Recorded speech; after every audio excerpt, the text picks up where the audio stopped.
tipo 1, aunque de principio lo que vamos a hacer es una introducción completa a todo aquello que se refiere a la diabetes.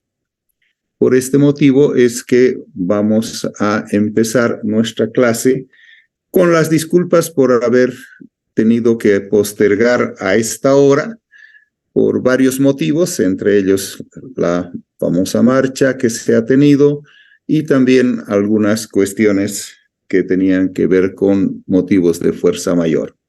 Entonces, lo que vamos a hacer es dar inicio a nuestra clase y estaremos durante toda la semana hablando de diabetes mellitus tipo 1. En general, también en este capítulo de diabetes mellitus tipo 1 vamos a hablar de todas las complicaciones que existen en el manejo general de la diabetes. Esto implica la diabetes tipo 1 y tipo 2. A posteriori, el doctor Fernando Jacobs, la próxima semana, continuará el tema de la diabetes con la diabetes tipo 2. Bien. Un comprendido, por favor, si se está escuchando, si está todo bien para que podamos iniciar nuestra actividad. Sí, doctor, se escucha y se... Muy bien, se está viendo la diapositiva también, ¿no es cierto? También. Bien. Comenzamos entonces nuestra clase. El páncreas es un órgano exócrino y es un órgano endocrino. Cuando hablamos de un páncreas exócrino, estamos hablando de todas aquellas sustancias que las va a producir y que van a servir para el proceso digestivo. Esto quiere decir toda aquella sustancia que sale por el conducto pancreático y se deposita a nivel del duodeno y junto con la bilis que viene de la parte de la vesícula biliar y el hígado, todos ellos conforman una serie de sustancias que permiten que se realice el proceso digestivo. A esto le llamamos, obviamente, perdón, tengo que...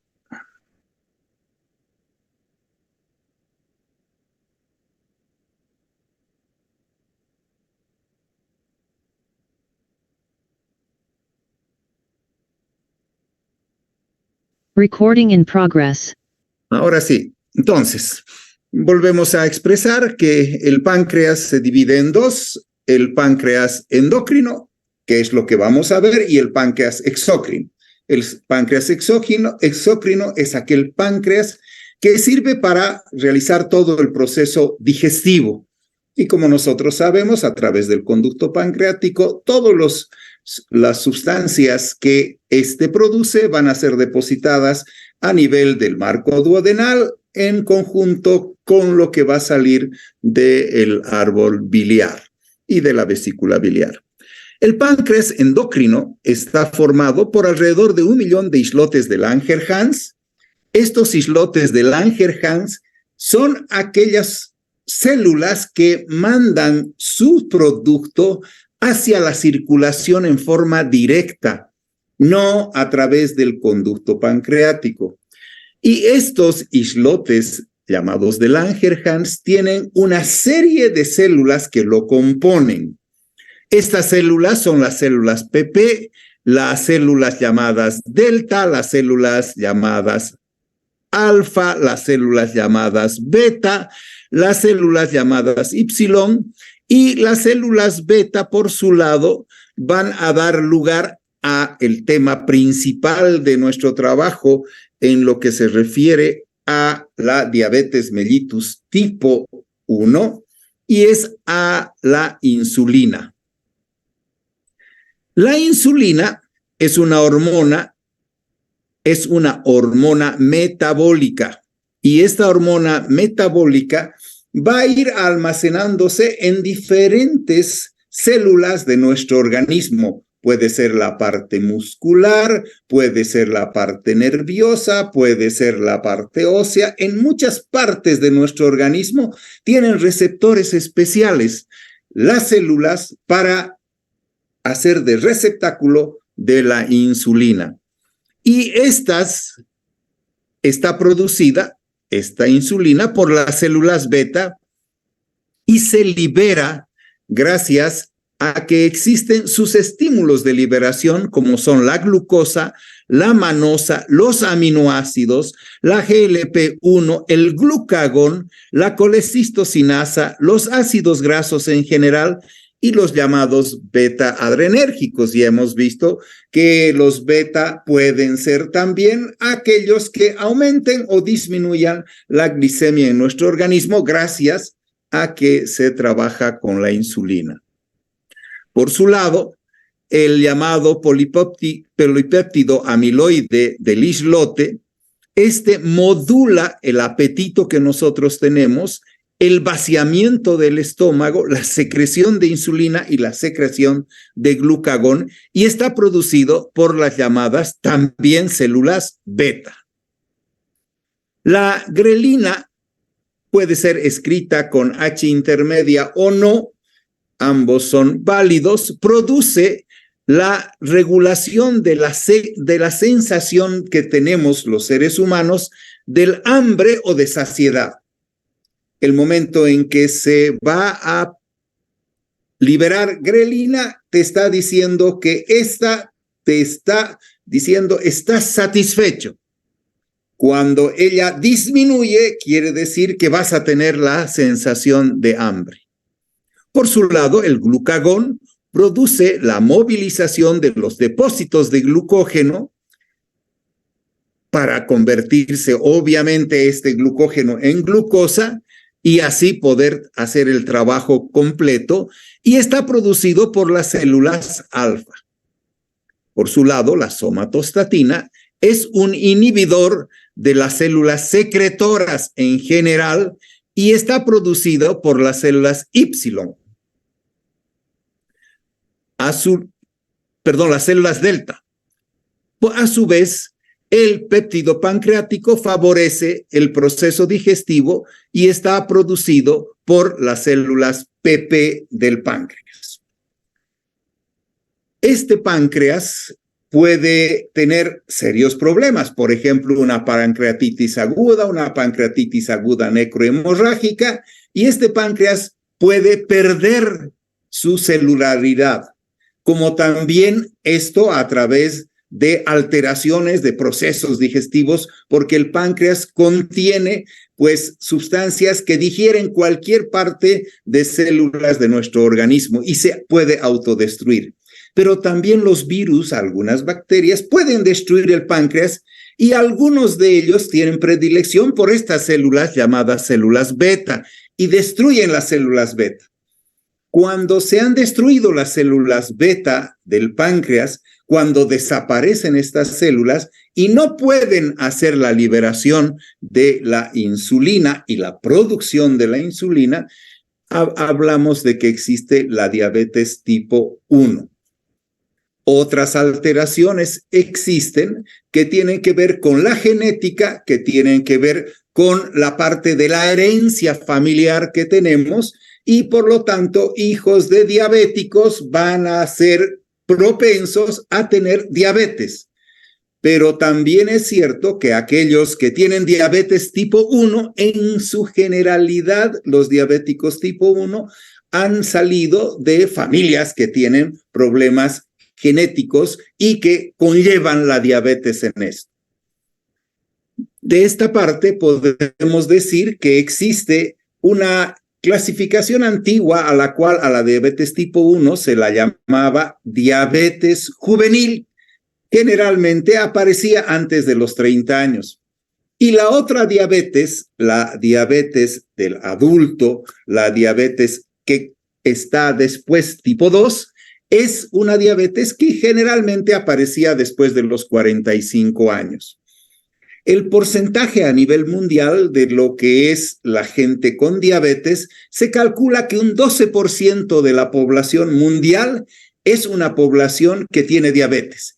Y hoy, debido a estudios muy importantes, trials que se han realizado a nivel mundial, Se sabe que el consumo de azúcar, principalmente blanca, y que está fabricada en general con azufre en su proceso de hacerla blanca, esa azúcar, ya que la azúcar morena, que es nada más que la glucosa, pero no procesada, esa azúcar morena aparentemente no tiene los mismos efectos deleterios sobre las células beta del páncreas y no va a producir en general, entre comillas, diabetes. Sin embargo, múltiples, como vamos a ver, son los factores para que una persona tenga diabetes. Como hemos dicho, desde destrucción por acciones pancreáticas, ellas mismas por una pancreatitis, como la parte de microorganismos que lo van a destruir o ciertos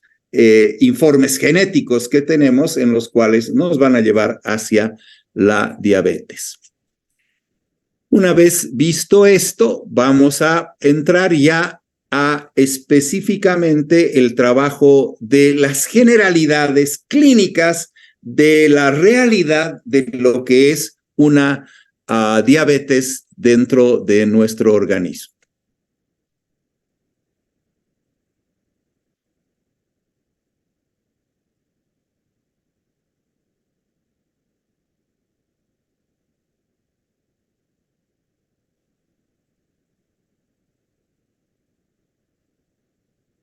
¿Se puede ver?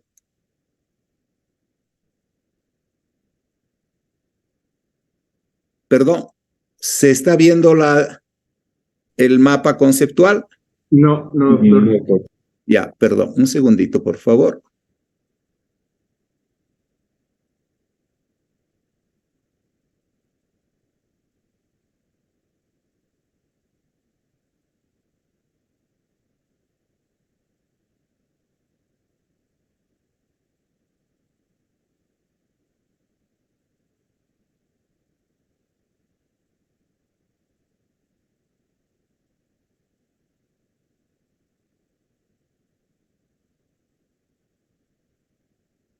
En este momento se está viendo el otro mapa, ¿sí?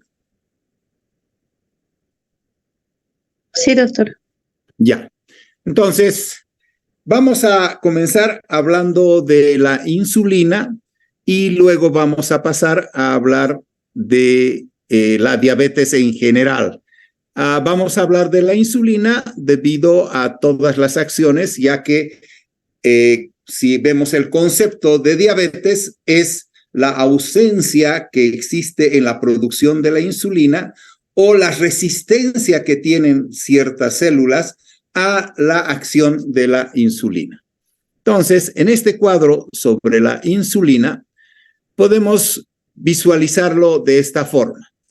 La insulina, que en general está considerado como un peptídico C, llamado un péptido C, esta insulina tiene una característica importante. En la circulación se une a sus receptores y de esta forma va haciendo un complejo insulina receptor. Este complejo insulina receptor se une a la insulina en sus subunidades. Existe una subunidad alfa y una subunidad beta. En este caso, se une a la subunidad alfa y produce la activación del receptor. Esta activación del receptor, por su lado, facilita lo que se llama la fosforilación y de esta manera van a producirse en los llamados residuos de tirosina. En la subunidad beta se une a una sustancia que contiene la llamada tirosinasa que produce la fosforilación y las moléculas IRS se unen a la activación de otras sinasas que contienen la fosfatidil-inositol 3 sinasa y facilita el metabolismo energético. A su vez, la translocación de los transportadores de la glucosa en las membranas celulares aumentan la captación de la glucosa y la actividad del glucógeno sintetasa. Quiere decir, el que va a cambiar el glucógeno hacia otra vez la glucosa y el acto inverso. Y esto incrementa el glucógeno con efectos sobre la síntesis de las proteínas.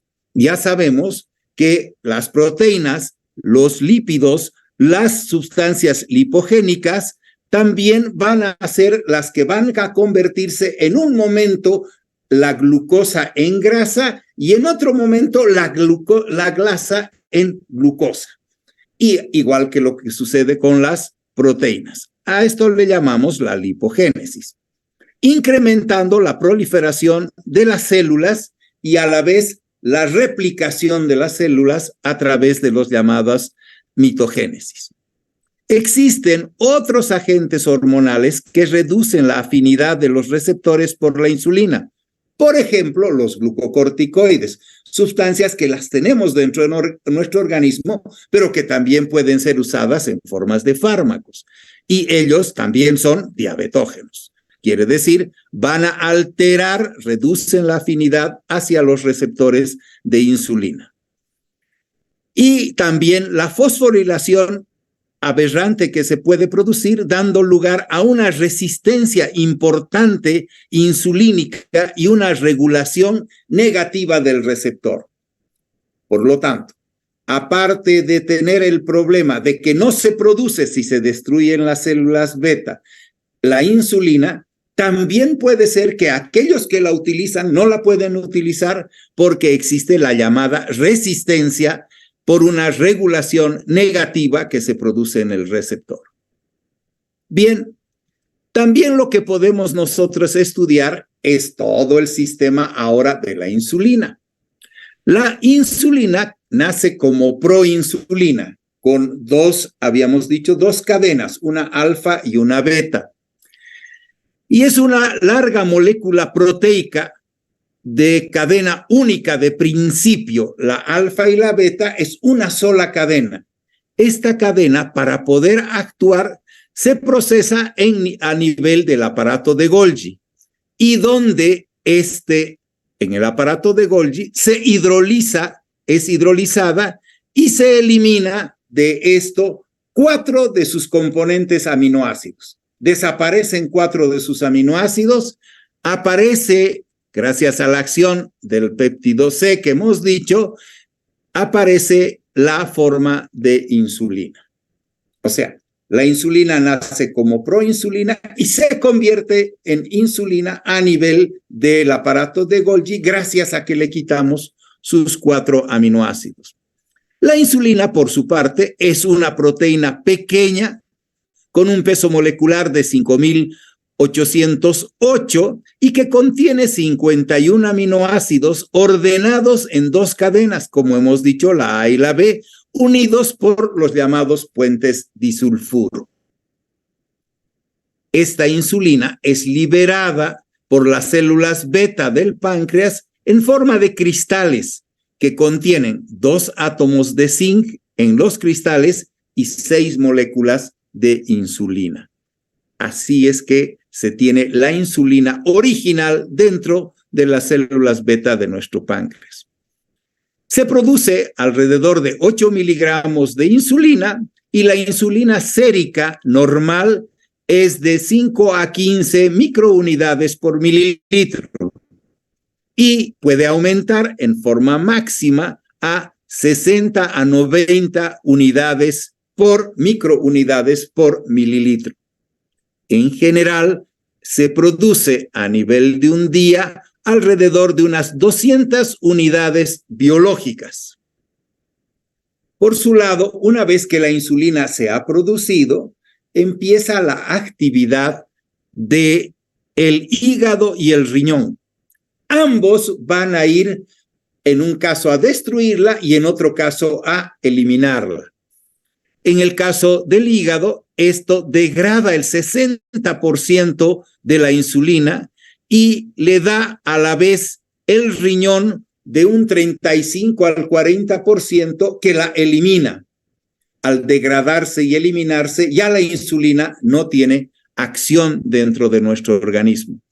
La vida media de una insulina que está circulando en nuestro organismo es de alrededor de 3 a 5 minutos.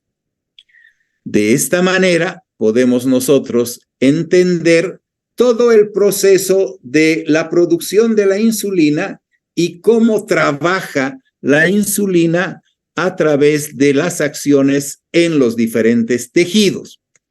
¿En qué tejidos trabaja y qué acciones tiene? La primera acción importante es sobre el tejido adiposo, sobre el hígado, induciendo a realización de varias acciones bioquímicas, y sobre los músculos.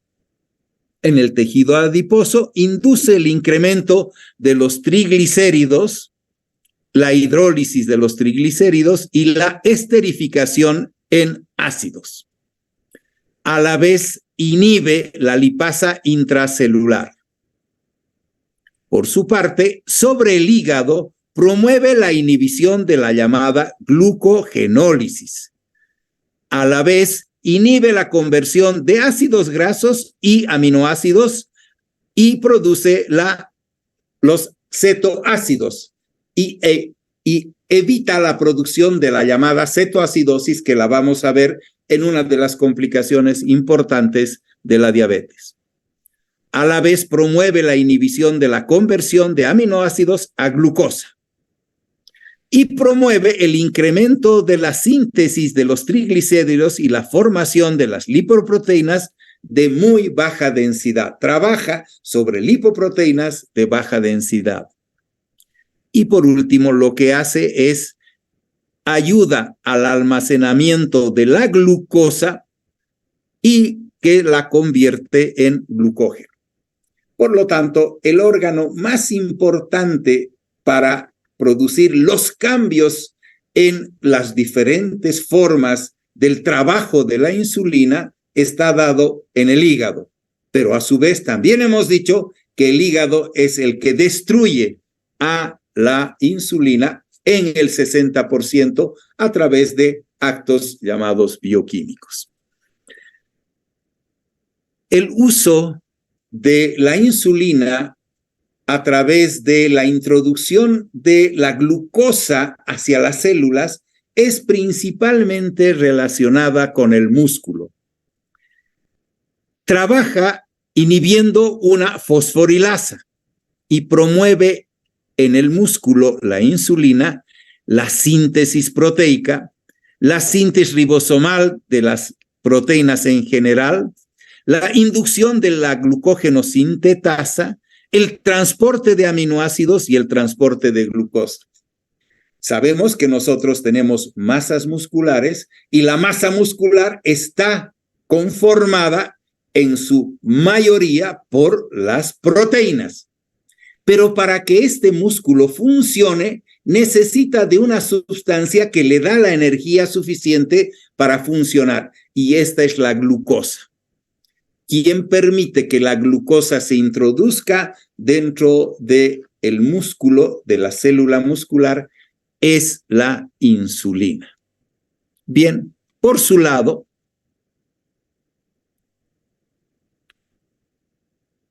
nosotros tenemos que existen está disponible la insulina en combinaciones en general de 100 unidades por mililitro, y hoy existen muchísimas combinaciones que las vamos a ver cuando estudiemos principalmente los preparados farmacológicos de la insulina. En general, podemos ver que existen 4 tipos principales de insulina. Estos tipos son, por un lado, las insulinas de acción rápida, las insulinas de acción corta, las insulinas de acción intermedia y las insulinas de acción prolongada. Es importantísimo en el manejo farmacológico que podamos realizar diferentes acciones sobre las células para que funcione, se introduzca la glucosa a través de estas insulinas pero su tiempo de acción de ellas es fundamental, debido a que no es lo mismo la producción natural de la insulina cuando estás comiendo que la producción de insulina cuando estás haciendo un ejercicio, que la producción de insulina cuando estás realizando una actividad X o actividad Z. Sus tiempos de acción son fundamentales. En otras palabras, su farmacocinética. Y lo que se hace para poder hacer una similitud, lamentablemente hasta ahora no totalmente se ha podido lograr que la insulina se haga y se libere y se tenga exactamente igual como lo hace el páncreas, como lo hace nuestro organismo, aunque hoy, como vamos a ver también, han sido inventados bombas de insulina y hoy computadoras que manejan tu insulina y te inyectan insulina a tu organismo en las necesidades que tu organismo, de acuerdo al nivel de tu glicemia, van a necesitar.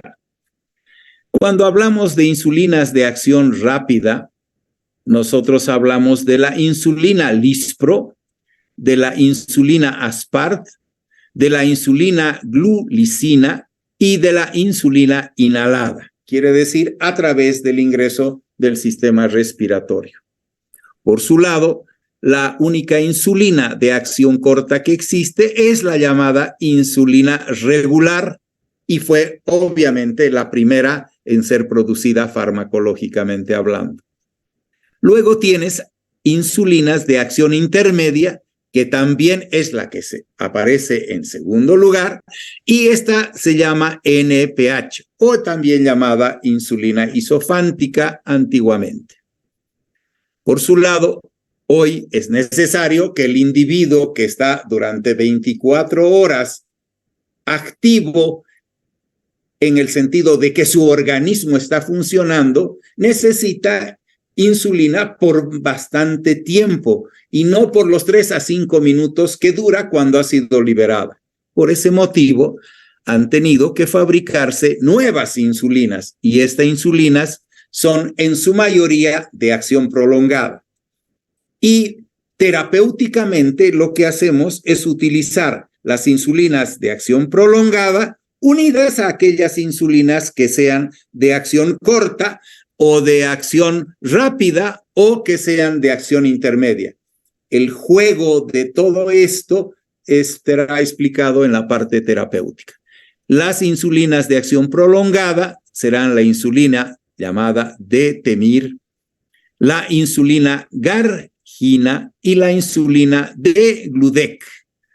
Estas insulinas, estas tres, son las llamadas insulinas de acción prolongada.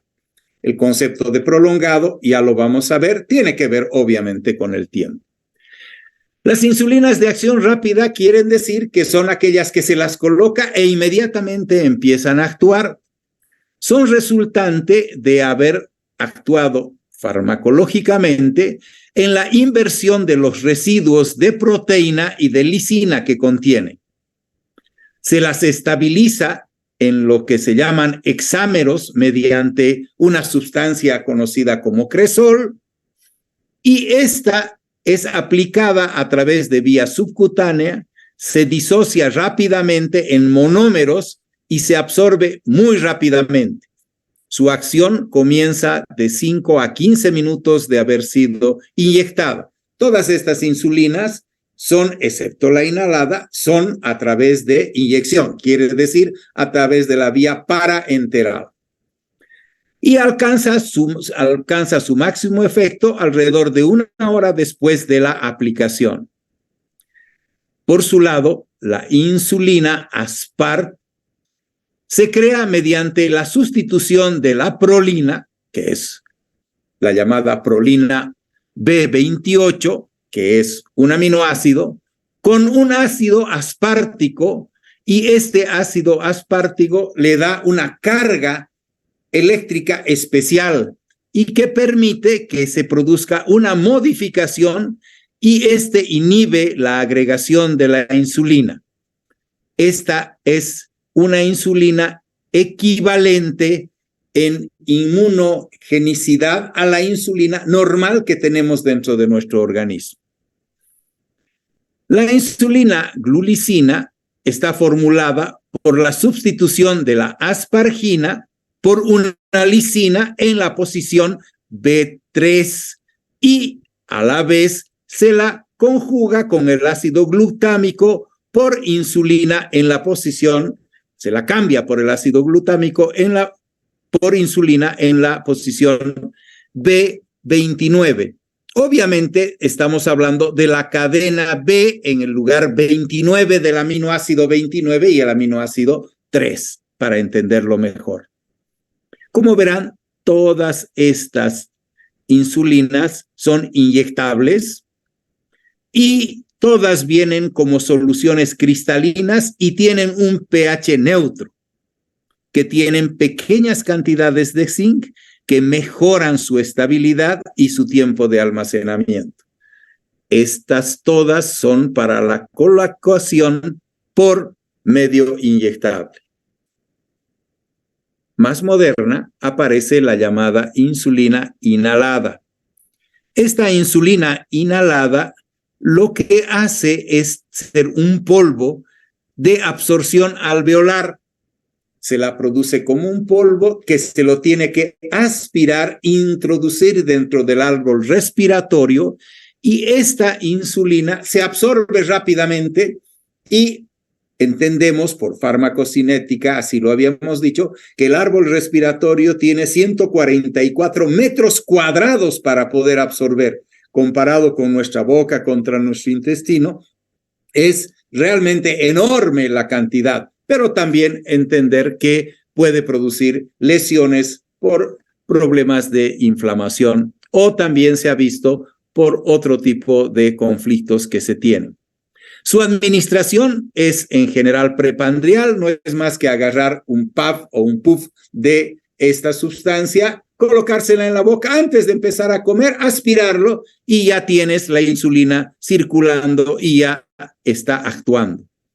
Y esto corrige la glucosa de los adultos en la diabetes, tanto de tipo 1 como de tipo 2.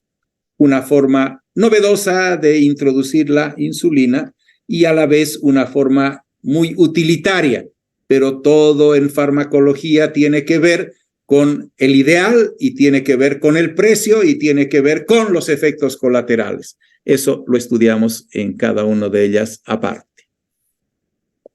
La insulina de acción corta incluye la insulina regular. Esta insulina no es más que insulina que ha sido totalmente estabilizada, cristalizada con zinc y que tiene una acción que ya ha sido solubilizada y tiene una acción corta. Su efecto se manifiesta alrededor de 30 minutos de haber sido colocada. Su máxima acción está entre las 2 a 3 horas después de su administración y se la administra, en este caso, por vía subcutánea.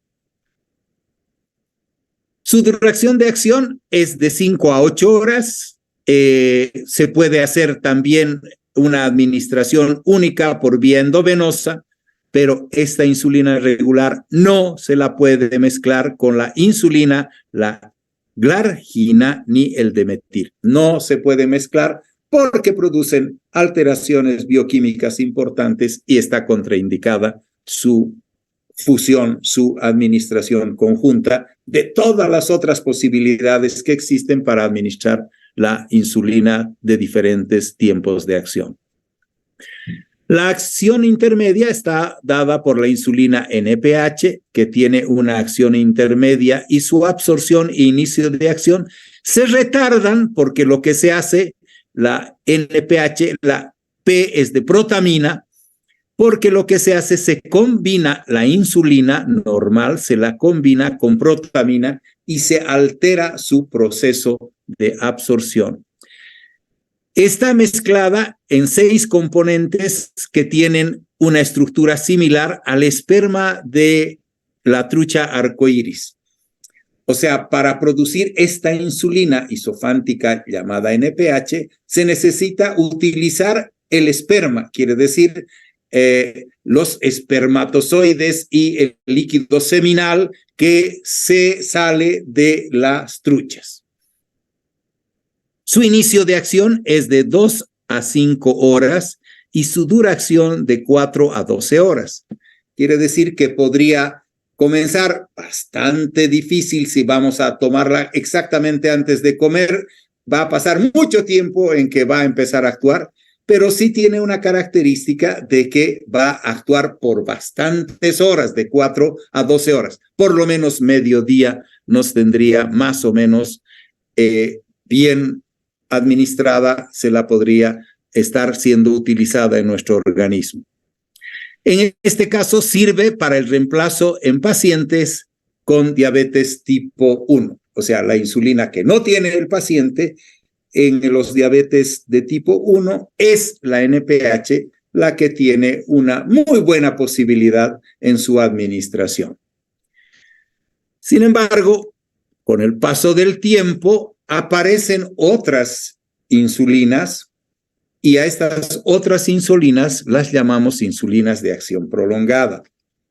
En el caso de la insulina Detemir, lo que se hace en el extremo donde existe una treonina, se la ha retirado en la posición 30 y se le ha unido a esa posición 30 el ácido mirístico a la lisina en la posición beta terminal. Entonces, en este caso, lo que se ha hecho es cambiar la insulina normal por una treonina y de esta manera se cambia en tanto la posición 30 como en la posición 29. Les recuerdo que las insulinas no se las sacaba de los seres humanos. Cuando se empiezan a fabricar todas las insulinas en el mundo, se recolectaban los páncreas de los chanchos que eran sacrificados para que podamos comer un chicharrón o lo que podamos comer, un chancho en general, y de ahí se extraía la insulina. Y traía obviamente también una serie de problemas que tenían que ver con los problemas inmunológicos. Este inicio de acción con la dosis que existe, que se le va a colocar, y la dosis depende también del nivel de la glicemia, como lo vamos a ver terapéuticamente. Es de 1 a 2 horas, su duración de acción ya es de 17 horas y en general se la puede inyectar por vía subcutánea y en general se la utiliza 2 veces al día. La llamada insulina glargina es la unión de 2 moléculas de argina al terminar la parte del carboxilo en la cadena beta y se la sustituye por la glicina. La glicina se la sustituye por la asparagina en la posición alfa en la posición 21. Esta insulina, su inicio es de lenta acción, aproximadamente comienza de 1 a 1 hora y media y su efecto máximo es después de las 4 a 6 horas. Verán, está en un nivel más o menos intermedio de la Detemir. La actividad máxima se mantiene por 11 a 24 horas, se la inyecta, como es de 11 a 24, por vía subcutánea 1 vez al día. Nunca debe mezclarse esta insulina con ninguna otra insulina para poder, porque si no cambia su problema de su problema de solubilidad, y al cambiar la solubilidad, obviamente su proceso de absorción estará totalmente alterado. La llamada Degludec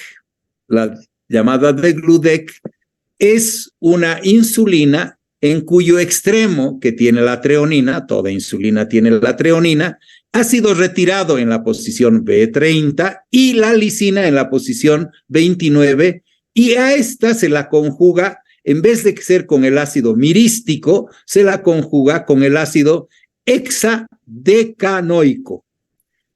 Al conjugarla con el ácido decanoico, cambia su farmacocinética, su acción inicial es bastante más rápida, 30 a 90 minutos, su vida media es mucho más larga, 25 horas, su duración máxima es hasta 42 horas y por lo tanto se la puede inyectar de acuerdo a necesidades 1 o 2 veces al día. La insulina de Gludec se le inyecta por vía subcutánea a través de unos bolígrafos, ya vamos a ver, unos pens o bolígrafos que son precargados con 100 a 200 unidades. La forma en que estos introducen la cantidad de la insulina que introducen estos pens son algo bastante interesante y sobre todo muy especial. Bien, la otra sustancia producida por las células beta, que también tenemos y la podemos usar farmacológicamente, es el glucagón. Cuando nosotros queremos ver la insulina, también tenemos que acordarnos de que existen complicaciones. Y estas complicaciones son por el uso prolongado, ya que un diabético, hoy por hoy, se continúa diciendo que la diabetes no es curable. Va cambiando la historia, sin embargo, es muy difícil que un diabético se convierta en un ser normal. Va a seguir siendo diabético porque va a tener que seguir tomando ciertos fármacos, haciendo ciertas dietas, realizando un cambio total en sus acciones de salud para poder estar dentro de lo que se llama la diabetes controlada. Por este motivo, también debido a que hemos dicho en cómo se hacía la producción, entonces primero aparecieron las reacciones alérgicas, debido a que no venían de seres humanos, no venían de la misma persona, sino venían de, en estos casos, los cerdos, que es lo que se utiliza. A la vez también una de las complicaciones es no solamente reacción alérgica en el individuo, sino también lo que hacía era producir una inmunoresistencia. A su vez, produce el tanto inyectarte la sustancia una lipodistrofia en el lugar de la aplicación. Y lo más serio es que el uso de insulina te puede llevar a la hipoglicemia, que se manifiesta con taquicardia, con palpitaciones, con diaforesis, con temblor, con náuseas, con hambre y por último con la muerte. La hipoglicemia es lo que menos soporta el cerebro, tanto la falta de oxígeno como la falta de glucosa. Los músculos, pues no te mueves, no pasa nada, pero el cerebro tiene que funcionar y para eso necesita constantemente la glucosa. Una hipoglicemia quiere decir una baja de la glicemia de los valores límite, alrededor de 40, 70 son los valores límites. Estos valores límites hacen que el individuo pierda la conciencia y su cerebro se empieza a deteriorar y se muere. Muchos de ellos, por este problema, han quedado como vegetales en la realidad cuando han sido recuperados de la hipoglicemia, pero no ha podido recuperar sus células cerebrales. Para que no te produzca estas lesiones, estos problemas, lo que se puede trabajar es con el glucagón. Sin embargo, no es la parte fácil. No es que glucagón existe en cualquier tienda de la esquina y puedes usarlo.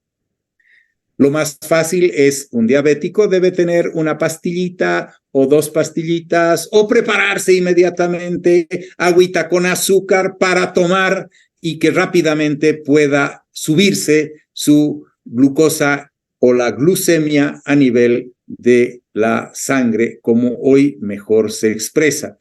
Hablábamos de glicemia y de glucemia. Hoy día se habla porque es la glucosa. Entonces se habla mejor, apropiadamente, médicamente hablando, de la elevación de la glucemia.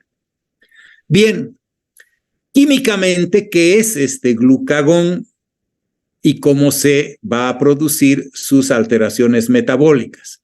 Se sintetiza en las células alfa del páncreas. formado por 29 cadenas de aminoácidos con un peso molecular de 3.485. Se degrada en el hígado, en el riñón, a nivel del plasma y en los sitios donde existan receptores. Y su vida media es de 3 a 6 minutos. ¿Qué efectos farmacológicos tiene el glucagón? Efectos tanto metabólicos, efectos cardíacos, efectos sobre el músculo liso. Efectos metabólicos, incremento sanguíneo de la glucosa a expensas del glucógeno hepático. Liberación de la insulina de las cadenas beta del páncreas, de las células beta. Efectos cardíacos, tiene el efecto inotrópico y cronotrópicos positivos. Quiere decir, mejora la frecuencia y mejora la fuerza de contracción del corazón. Sus efectos sobre los músculos lisos lo que provoca es relajación profunda a nivel del intestino. De hecho, usamos en la gastroenterología el glucagón cuando queremos cateterizar el conducto pancreático y a través de introducirle una sustancia de contraste podemos ver qué problemas tiene el cáncer. Un páncreas, un cáncer, tiene un problema de ruptura, tiene un problema de alteración de la ramificación de los conductos pancreáticos y así sucesivamente. Esto puede ser estudiado gracias a que el glucagón paraliza el intestino y por lo tanto permite meter una cánula de 1 a 2 milímetros dentro del conducto pancreático. ¿Cuáles son sus usos clínicos? El uso clínico más importante es revertir la hipoglicemia severa, sobre todo en pacientes que tienen diabetes tipo 1 y que ya están inconscientes, por lo tanto no van a poder chuparse el dulcecito o tomarse el agüita azucarada. Y se utilizan tanto la vía parenteral como también el glucagón puede venir en aerosoles. En el caso del diagnóstico endocrinológico de la diabetes tipo 1, mide las reservas secretoras de las células beta del páncreas y que en general se utiliza 1 miligramo inyectado en bolo a nivel sanguíneo de glucagón para luego hacer el estudio de la reserva que tiene de insulina el páncreas. También se lo utiliza en el envenenamiento por bloqueadores beta porque estos producen un aumento marcado del AMP cíclico. Y por su lado, en lo que le llamamos la radiología del intestino, para evitar que el intestino se esté contrayendo y no nos permita visualizarlo muy bien, se inyecta el glucagón, se inyecta la sustancia, se coloca a través de un enema varitado la sustancia de contraste al colon o al intestino delgado y se puede visualizar en un método llamado de doble contraste sus alteraciones que tiene en la mucosa, en sus paredes y de esa manera se hace el diagnóstico correspondiente. Bien. Por último, simplemente expresado, después lo vamos a estudiar a detalle, ¿en qué forma viene la insulina? Sus formas de presentación. Viene con las llamadas plumas inyectoras portátiles, las bombas de infusión, los inhaladores, hoy en lo que habíamos dicho el páncreas artificial computarizado y también podemos ver para la realización de los llamados trasplantes de páncreas. También hoy se puede hacer en el paciente que ha perdido el páncreas por una pancreatitis aguda, una pancreatitis necrohemorrágica que le ha destruido la mayoría del páncreas, pues le podemos hacer un trasplante. Y hoy día se están empezando también a utilizar el trasplante de células madre beta del páncreas para que se pueda se las introduce y se las coloca dentro del páncreas y allá las células empiezan a desarrollarse y producir insulina, ya que la insulina es una sustancia hormonal de un páncreas llamado endocrino y no de un páncreas llamado exócrino. Bien.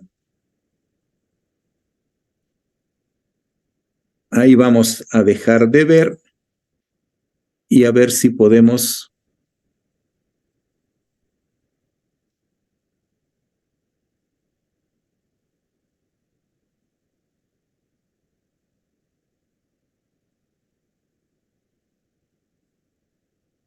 para que se pueda compartir.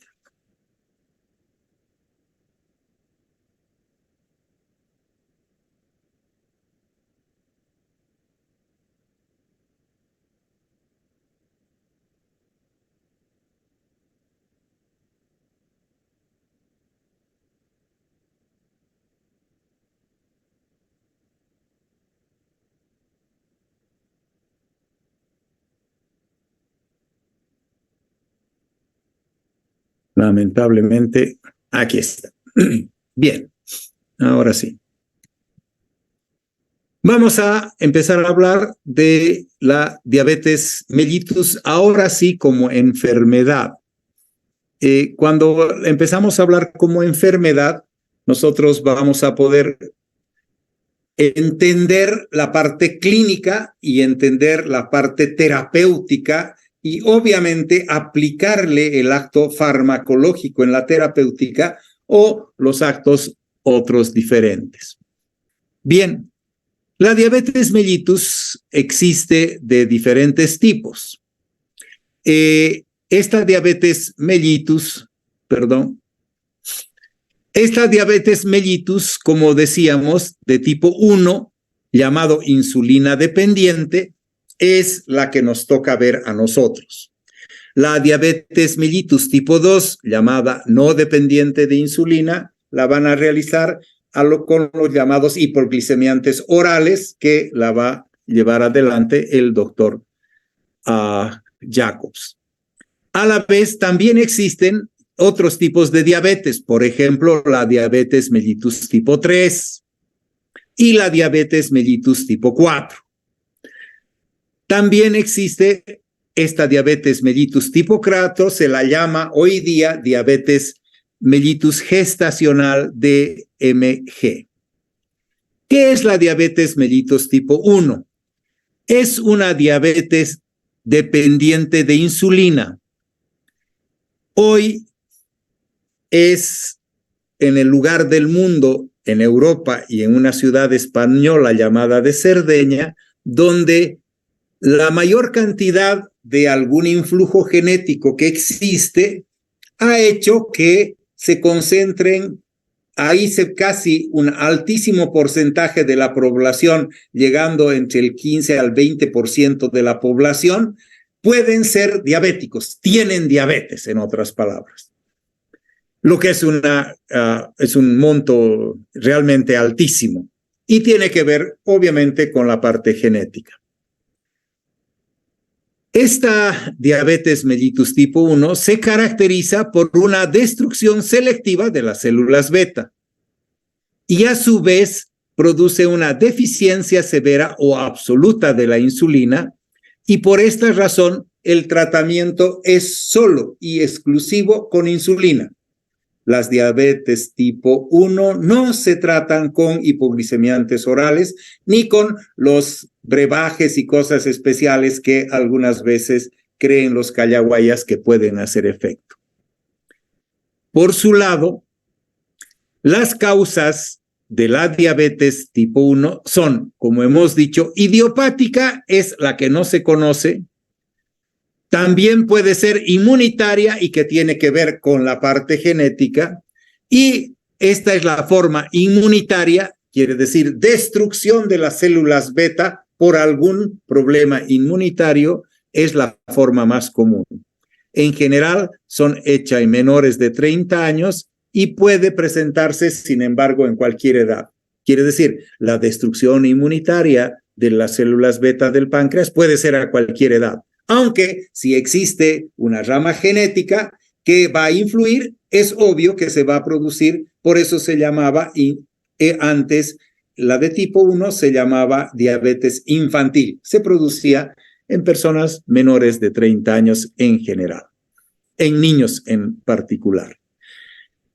La diabetes de tipo 2 puede ser una diabetes de tipo 2 de inicio, quiere decir, tiene nomás unas cuantas células beta que van a producir una cantidad de insulina más o menos posible de no ser necesaria la insulina, y con hipoglicemiantes orales puede dar resultado.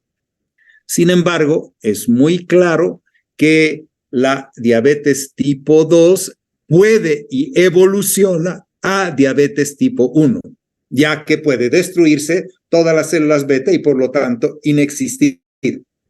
O también, si existía una resistencia a la insulina, esta insulina, al volverse resistente, todos, gracias a los problemas inmunológicos, todas las células consumidoras de insulina para introducir la glucosa y por lo tanto resistencia de estas células a la insulina, entonces la diabetes tipo 2 se convierte en diabetes tipo 1.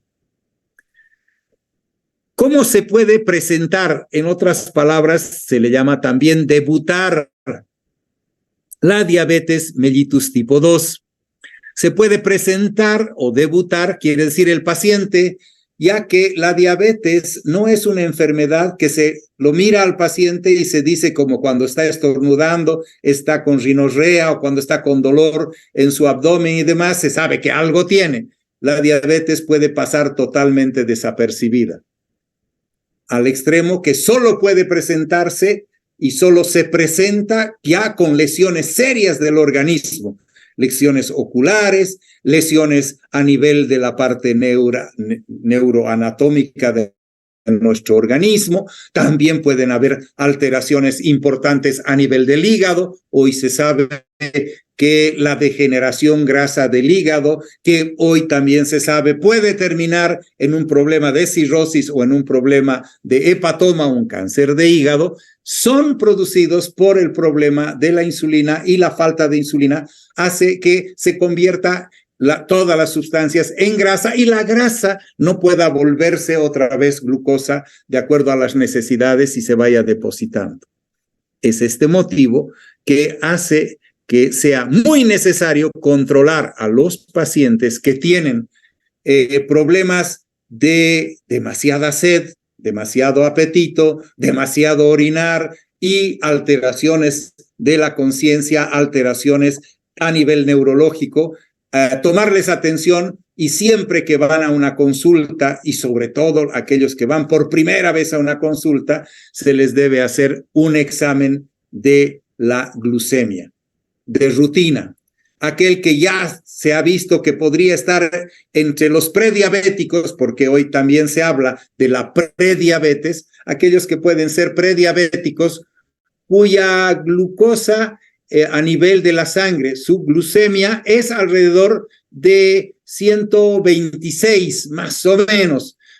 Normalmente aquellos que están encima de 100 a 126 les llamamos prediabéticos. Los normales deberían estar entre 95, 85 y 100. Los que tienen encima de 126, a esos ya los llamamos que son diabéticos, aunque sus glucemias en algún momento puedan estar en 120, en 111, 112, pero en algún momento se suben.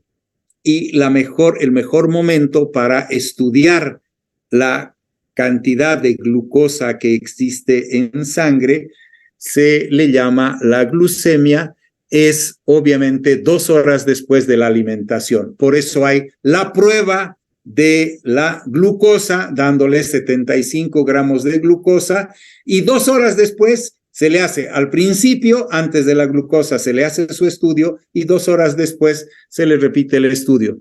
Si su glucemia está por encima de 180, en ese momento se dice que ya es diabético. Y existen toda una serie de cosas que ustedes van a estudiarla cuando vean diabetes tipo 2. La forma que va a presentarse y debutar el paciente es directamente que se presenta con un cuadro clínico muy severo llamado cetoacidosis, y que puede ser porque el paciente ha sido sometido a estrés, a problemas serios de infección, o lamentablemente se le ha recetado corticoides sin saber que el paciente era diabético, o sin haber tomado en cuenta que era diabético, se le recetó corticoides. Caracteriza la resistencia tisular a la insulina que está combinada con una relativa deficiencia en su secreción. Hay una disminución de las células beta que secretan menos cantidad de insulina, pero también puede ser que empiece a aparecer la resistencia. En ese momento, cuando empieza a aparecer la resistencia, se incrementa la concentración de glucosa a nivel sanguíneo.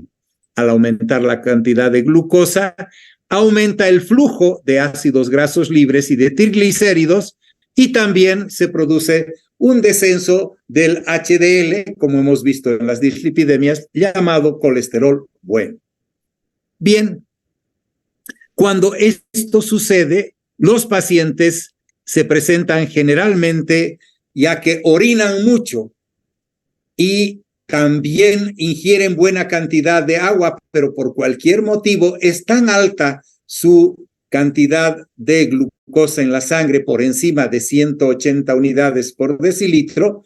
En ese momento la cantidad de orina supera obviamente a la cantidad de agua ingerida, aunque aparece también lo que conocemos como la llamada deshidratación por pérdida de gran cantidad de glucosa que arrastra el agua a nivel de los túbulos renales.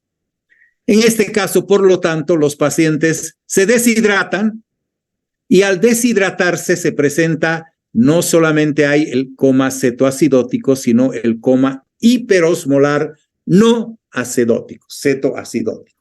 Y por lo tanto, pueden debutar simplemente porque tienen una alteración severa la cetoacidosis, tienen un coma hiperosmolar, pierde la conciencia y desarrollan alteraciones del estado mental, pierde la conciencia principalmente, y lo que se tiene que hacer en estos casos es tener que llevarlo al hospital. Generalmente entran a la terapia intermedia. Hablamos de terapia intermedia porque no necesitan ventilación. Cuando un paciente necesita que se lo ventile, que respire, llamamos terapia a esta intensiva. Entonces, y la rehidratación es lo más importante. Por su lado, en la diabetes mellitus tipo 3, esta diabetes mellitus tipo 3 que tiene otras causas, vamos a ver después un montón de otras causas que producen el incremento de la glucosa. Estos tratamientos se hacen con fármacos, son tratamientos farmacológicos. Y estas enfermedades no necesariamente se originan en el páncreas. De hecho, no se originan en el páncreas. Es una diabetes no por problema pancreático, sino por otro tipo de enfermedades a nivel sistémico.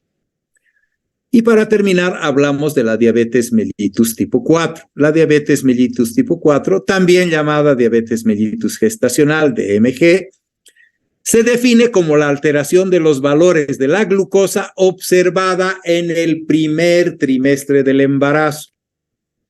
Esta glucosa, cuando se le hace el chequeo prenatal a la madre embarazada, a esta persona es que se le descubre que su glucosa está elevada. O en muchas veces ha tenido el niño era demasiado grande, pesaba entre 4 y 5 kilos, era un macrosómico. Ese feto está diciendo que la madre probablemente tiene diabetes. Se le hace el estudio y se encuentra con el problema de una hiperglucemia importante. Bien, en esta parte nosotros podemos también ver los otros subtipos que existen específicamente de las alteraciones que corresponden a nuestro esquema de trabajo de otros tipos de diabetes, pero por otros elementos producidos a nivel del organismo. Uno de ellos son los defectos genéticos en la función de las células beta, defectos genéticos en las acciones de la insulina, enfermedades del páncreas exócrino, como ya hemos dicho, enfermedades de diferentes endocrinopatías, diabetes producida por fármacos y otros agentes químicos, y también fármacos no comunes de la diabetes inmunomediada. Son fármacos que van a alterar y otros síndromes genéticos ocasionalmente asociados con la diabetes. ¿Cuáles son estos? Los primeros que tenemos son los llamados diabéticos tipo MOBI2 y son parecidas a la diabetes mellitus tipo 2. Se presenta en personas menores de 25 años y tiene que ver con la característica genética autosómica dominante. Se las conoce MODY, viene de Maturity Onset Diabetes Young. Entonces, esta es una de las otras formas de presentarse la diabetes. Por defectos genéticos en la acción de la insulina, etiológicamente son mutaciones del receptor con alteraciones metabólicas que varían desde una hiperinsulinemia a una diabetes grave o una hiperglucemia. Hay personas que tienen elevadísima la insulina y sin embargo son diabéticos. Este es uno de los casos que estamos viendo. También, a su vez, las endocrinopatías como el glucagoma, el feocromocitoma, el hipertiroidismo, la somatostinoma y la aldosterona alteraciones de tumores, en otras palabras, que producen aldosterona, tumores que producen somatostatina, tumores o alteraciones hipertiroideas, son aquellos que van a también llevar a un paciente que simule ser un paciente diabético por problema pancreático y sin embargo es producido por una alteración endocrina de otro tipo. Las diabetes inducidas por fármacos, por ejemplo, el uso de la pentamidina, del ácido nicotínico, de glucocorticoides, de las hormonas tiroideas, el uso del interferón, del diaxóxido, agonistas beta-adrenérgicos, las tiazidas, la difenilidantoína, o también puede ser hecho por infecciones como por ejemplo la rubiola congénita y el citomegalovirus nos pueden llevar a esta alteración. En el caso de otras formas, el síndrome del hombre rígido o los anticuerpos de receptores de insulina y otras alteraciones que son teratogénicas, por ejemplo, el síndrome de Down, el síndrome de Turner o el síndrome de Klinefelter, que son alteraciones que ustedes conocen de la parte cromosomal y estas van a producir también alteraciones a nivel de la parte genética en el ser humano y va a ser propenso a desarrollar signos y síntomas muy parecidos a lo que son la diabetes. Bien. ¿Cuál es el concepto inicial? El concepto de la diabetes en general es lo que nos importa como hoy reconocido en todas partes como una enfermedad metabólica orgánica, multisistémica y crónica que se caracteriza por un aumento de los niveles de la glucosa en sangre, hiperglucemia. Hoy día habíamos dicho el término más importante. Y puede ser causado por herencia genética. Los obesos, la cantidad de insulina que produce su páncreas no es el que necesita su organismo y por lo tanto se convierte en diabético. La falta de ejercicio en nuestras culturas actuales, el sedentarismo, la forma de ir a la esquina a comprar pan en su automóvil, no siquiera caminan para ir a comprar pancito. La inadecuado uso de la insulina por el cuerpo, que es otra de las causas, o, como hemos dicho, la baja producción por diferentes otras causas a nivel de las células beta del páncreas. Hay que tener cuidado, no es diabetes mellitus, una afección única. La diabetes mellitus es un síndrome donde deben individualizarse diferentes entidades nosológicas. El nexo común de todas ellas es la hiperglucemia y sus consecuencias. La diabetes es un trastorno crónico de base genética caracterizado por 3 tipos de manifestaciones. ¿Cuáles son estas manifestaciones?